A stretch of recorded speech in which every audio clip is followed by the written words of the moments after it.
Welcome to Penrose Learning, where we make understanding easy. You start by defining purpose and audience so Chatgpt creates relevant questions. Open Google Forms and keep the new form ready. Give Chatgpt a clear prompt. State form title, number of questions, question types, and which fields must be required. Tell it any validation rules, score values, or branching logic you need. Once done, copy the generated question text into forms. This step saves time because Chatgpt drafts phrasing, while you control structure and required settings. You now ask Chatgpt to produce detailed questions, multiple choice options, and suggested answer keys or scoring.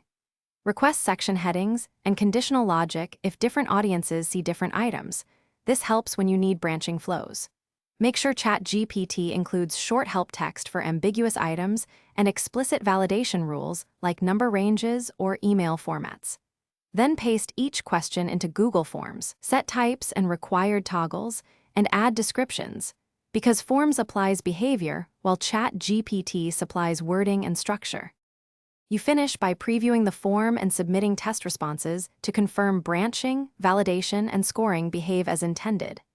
Connect responses to a Google Sheet if you need analysis, adjust confirmation message and sharing permissions, and publish the form link.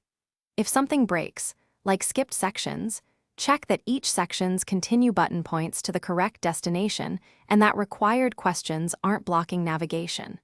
Finally, iterate with Chatgpt for clearer wording or improved validation if test responses reveal issues. Thanks for watching. If this was helpful, leave a like and consider subscribing. See you next time.